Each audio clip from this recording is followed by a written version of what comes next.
So we're going to talk Yes. skill building, Yep. career momentum. All right. In the book, Lead Without Limits, you introduced the Enluma. And did I pronounce that right? Enluma? You did. Yeah, you did. So, yeah. You introduced the Enluma Leadership Model. I think it's realize, elevate, accelerate, team first. That is correct. Beautiful. Okay. If I wanted practical action that I could take today from each pillar. So tell me where that came from. There's an acronym there, REAT. I'm trying to think of how to remember it.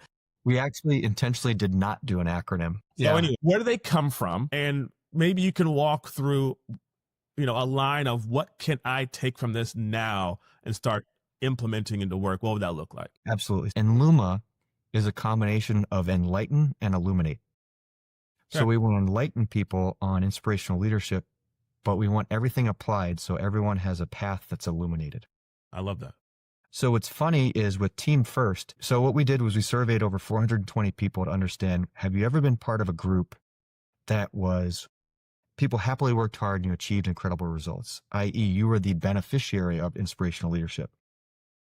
And these are the 4 elements. It's a we before me culture. It's understanding the collective. So seeing what is possible when everybody works really well together. Accelerate. So the one thing they can do there is think about the collective. Accelerate. It was interesting. They'd say we were constantly sharing information. We were constantly asking questions. So they were accelerating progress by sharing information.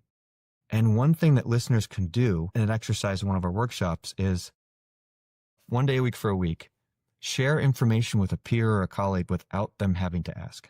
You create that idea of, hey, Brian could use this. I bet you I need to let Brian know about this.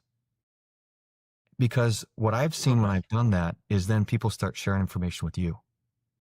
Elevate is all about how can you grow and develop together. On an individual basis, part of that is, do you understand the challenges that your peers are facing? Because far too often, I might say, oh, well, that guy, Bob, he's terrible. Well, maybe Bob's going through something really difficult right now. Empathy is a good thing. Because then what happens is maybe Bob's going through a tough time now, but in the future, I could be going through a tough time. Right. So do people understand their challenges? Do they understand your challenges? And the last piece is, how do you work to achieve something that's meaningful?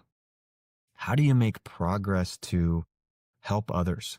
If you have significant goals, do you have regular discussions? Do you talk to your peers about them? What are you doing to help each other with those goals? And there's a bit of overlap there with Team First because it's the collective, but what are those processes you can put in place? One thing is, if your peers are doing a great job, when's the last time you gave them recognition? Because most companies, the vast majority of companies, it's so easy to give recognition. Yeah. But we don't take the time to do it, especially for whatever reason our peers. We'll reward or recognize direct reports.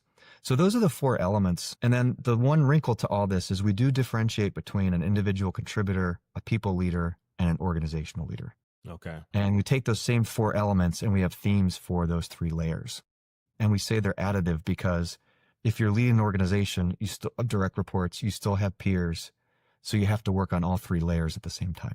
Are the 3 different themes for IC, for manager, for the org leaders, are they a lot different, or do they have similarities? The individual contributor and the people leader are similar in that obviously the individual contributor, it's focused on how I can be a great collaborator and helping peers.